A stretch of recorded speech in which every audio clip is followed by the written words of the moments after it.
Comment gérer son activité physique? Avant de pouvoir répondre à cela, questionnons-nous sur ce qu'est une activité physique grâce à un extrait d'une vidéo de l'INSERM portant justement sur ce thème.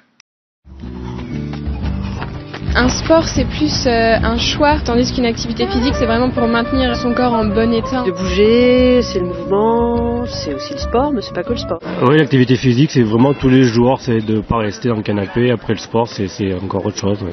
Justement, en étant enceinte, j'essaie de faire des petites randos assez courtes, de marcher un petit peu.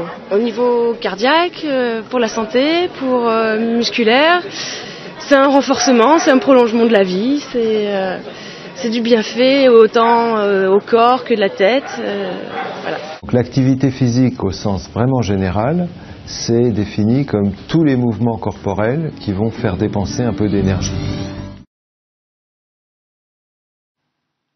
Lorsque nous réalisons une activité physique, nous bougeons. Nous réalisons des mouvements. Avec quel type de muscles réalisons-nous ces mouvements et de quoi ces muscles sont-ils composés? Les os, les articulations, les tendons et les muscles sont des acteurs indispensables au mouvement du corps. Les muscles reliés au squelette sont appelés muscles striés squelettiques. On n'en compte pas moins de 600 dans le corps humain. Ce sont des organes composés de cellules allongées, les fibres musculaires. Ces fibres sont groupées en faisceaux. Chaque fibre possède plusieurs noyaux et des molécules qui forment des stries dans leur cytoplasme.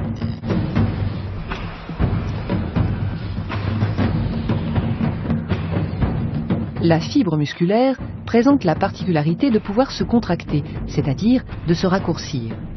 Un raccourcissement des fibres à l'échelle cellulaire en provoque un au niveau du faisceau de fibres qui lui-même entraîne un raccourcissement à l'échelle de l'organe. Le muscle est alors contracté. Le taux de raccourcissement des fibres et le nombre de faisceaux de fibres impliqués dans la contraction conditionnent la force développée par le muscle. Le raccourcissement d'un muscle, lors de sa contraction, exerce une force qui tire sur les tendons. Les tendons étant de mauvais élastiques, ils se déforment peu et tirent sur les os. Les os étant unis par une articulation mobile, la contraction musculaire provoque donc, par l'intermédiaire des tendons, leur mouvement relatif autour de l'articulation.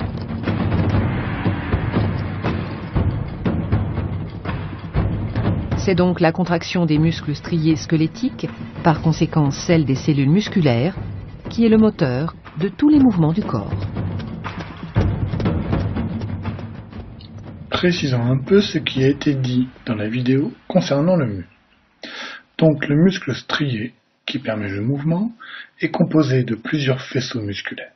Ceux-ci se décomposent en fibres musculaires qui elles-mêmes sont constituées de myofibrilles.